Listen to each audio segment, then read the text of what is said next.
friends, my name is Ashley Dyer and I am a member of the Baltimore Young Single Adult Congregation of the Church of Jesus Christ of Latter-day Saints. A little bit about me, I am originally from the great state of Michigan, but I actually grew up in Shanghai, China. I am a graduate of Brigham Young University, go Cougars, and after graduating from nursing school there a couple years ago, I moved out here to Baltimore and started my first job as a registered nurse at an awesome hospital here. And I actually just started school again, so if any of you are struggling with online learning or just school in general, I feel you. So today I wanted to talk about a topic that I feel like we can all relate to. I think we can all agree that COVID, quarantine, pandemic life is rough.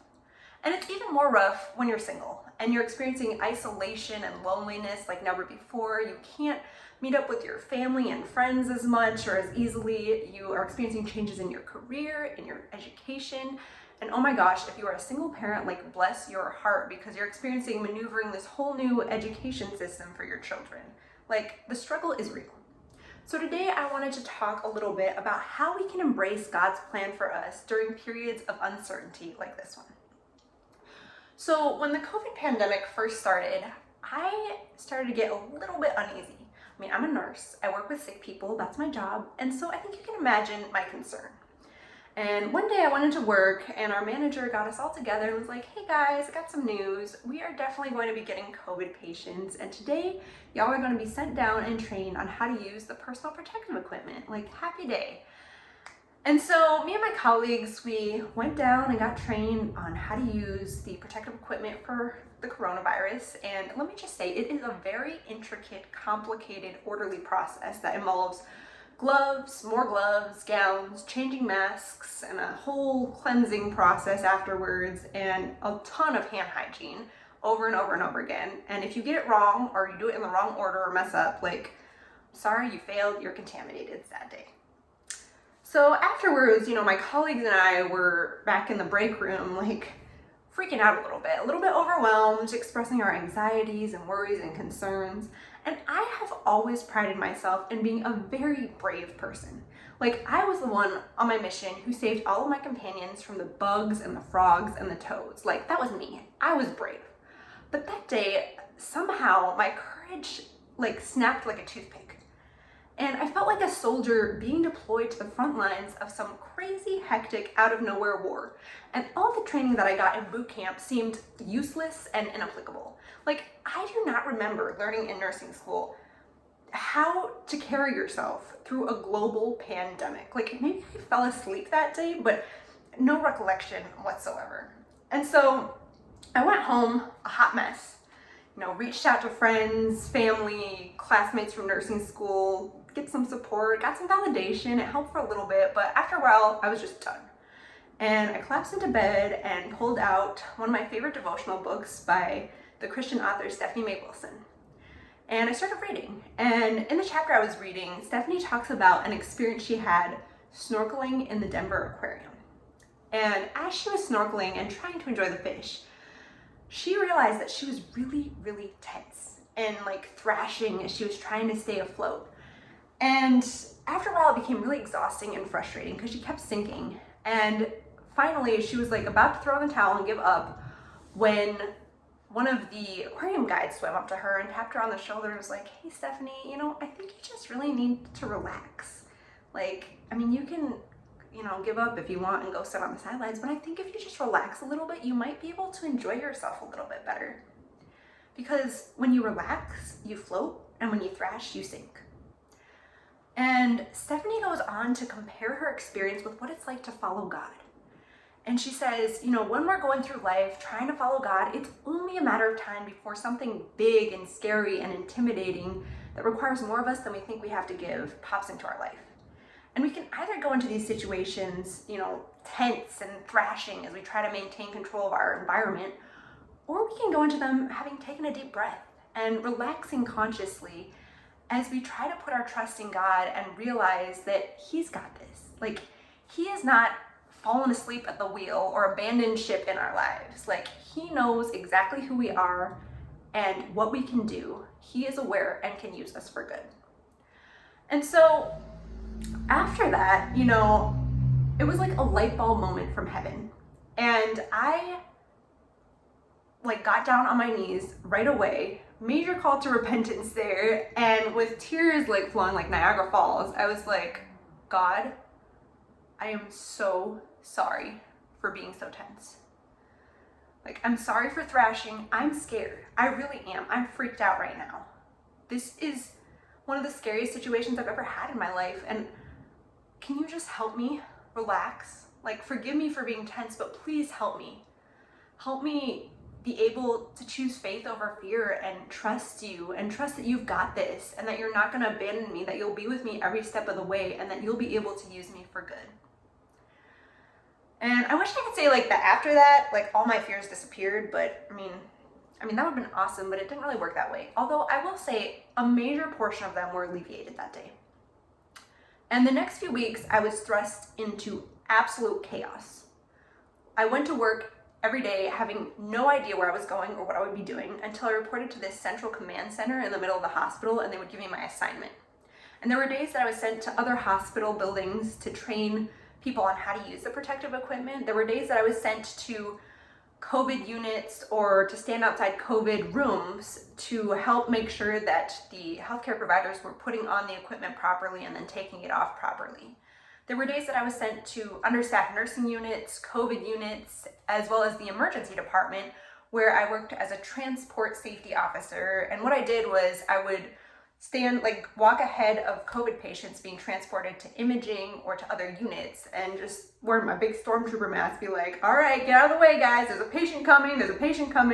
And anybody who saw or heard me would bolt in the opposite direction because they knew what there's a patient coming meant. I felt really powerful. It was kind of like the Secret Service. It was really cool.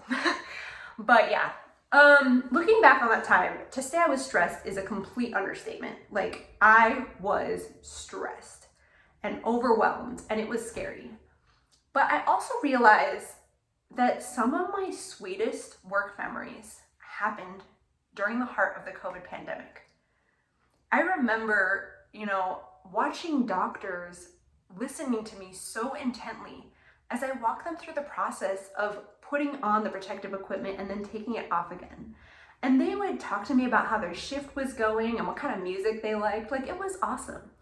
And I realized that I really needed that in order to boost my confidence in my ability to talk to people who were once completely intimidating to me. I remember sitting with my colleagues at the emergency room waiting to transport a patient, and we would talk about, how our life was going, what we were feeling, how we felt about everything that was going on. And I needed that so much because it helped me feel like I was not alone. It helped me realize that I was on a team of awesome people and that we were all in this together. And God knew that I needed that.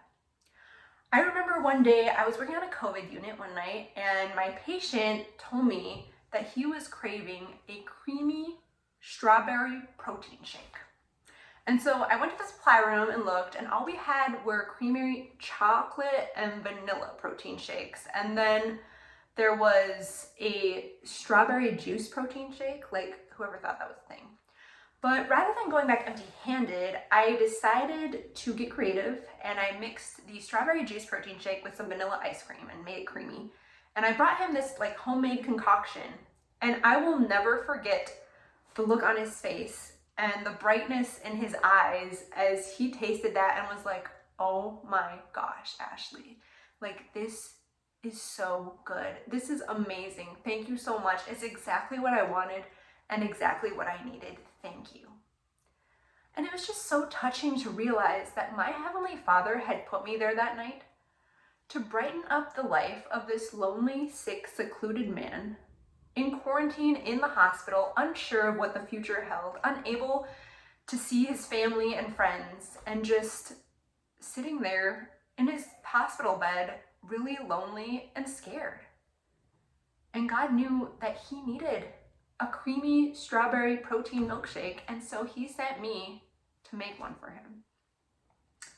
Finally, I remember one day after a 12-hour night shift, I was completely exhausted, and I was walking out to my car after work, and I had parked in a neighborhood nearby because free parking rocks, right? And so as I was walking to my car, I saw this mother and her two daughters that were sitting on their porch outside. And as I got nearer, they started clapping. And I saw that they were holding this tribute sign for all the healthcare providers that walked by them that morning. And it was the sweetest thing ever. Like, oh my gosh, my heart melted. And I later realized that I had walked a block too far, and if I hadn't, I would not have met this sweet family. But I knew that it wasn't a coincidence and that God knew that I needed that so much, so that I could realize that my work meant something to somebody in the community. And so, reflecting on all these things, I realized that it was only because I consciously chose to relax in God's plan for me regularly. It wasn't just a one-time thing, but it was because I chose to relax that I was able to recognize the beautiful blessings that my Heavenly Father had sent to me during this very uncertain, scary time of my life. And it was just so sweet. And I hope that I can continue to bring that with me into the other areas of uncertainty in my life. And I hope that you can also choose to do that too. So the other major area of uncertainty in our lives is, of course, this period of singleness. Now, I don't know about you, but growing up in the church, it was always my dream to go to BYU. Not just because it was a good school, which it is, because I knew that if I went to BYU, soon enough, Prince Charming would sweep me off my feet and it would be fate, like eternal fate. Because that's what happens at BYU, right? Like everybody knows that. And so I got into BYU, started school there, and I started seeing all the magic happening all around me. And it was great. Like my freshman roommate went on a blind date one day, and 3 months later she was engaged and I was her bridesmaid at the end of freshman year. Like it was perfect. Me, on the other hand, I would go on awkward dates every now and then. So if you like awkward date stories, like I got them, I'm your girl. But things just did not seem to be working out exactly the way I planned. And then you get those questions from the sweet, very well-intentioned family, friends, acquaintances, especially post-mission, that are like, so are you dating anyone right now? Are there any boys in your life? Are you engaged yet or married yet? Oh, no? Okay. You know, those are the questions that have you like putting on this fake smile, but inside you're like groaning or rolling your eyes or straight up sobbing or thinking about punching a pillow. Like, is it just me or can anybody relate? And then you get those questions inside your head that are like, oh my gosh, what is wrong with me? Like, what am I missing? Am I not smart enough or pretty enough or spiritual enough or righteous enough or funny enough? Like, what is wrong with me? And it's just this like negative spiral that seems to like sneak into your thoughts every once in a while. And so there was this one day I was going through one of these negative spirals, and my mentor was like, girlfriend, you do realize that you don't earn a husband, right? And I was like, say what? And she's like, yeah, I mean, think about all your married friends. Are all of them like super smart, super gorgeous, super spiritual, righteous, funny, fun? Like, do they all have like 1,000 points in each of those categories and are like beating you out completely? And I was like, oh, no, they aren't. She's like, yeah, you don't earn a husband. And FYI, the grass is not greener on the marriage side of the fence. It is just as green and has just as many brown spots. They're just different. And I was like, are you sure? And she's like, yes, I'm married. I know, I promise. And so that's when I started having like a heart to heart with God.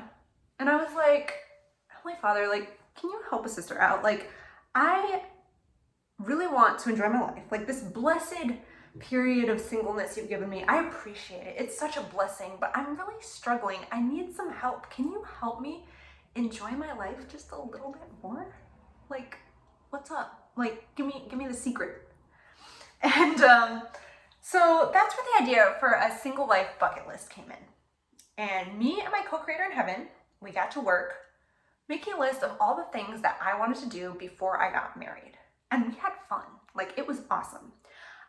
We put down like practical things like learn to cook 100 easy recipes that will help you feel confident in the kitchen or develop a good exercise routine. We put down ambitious things like write a book or 2 or 3 or start a podcast or go to grad school.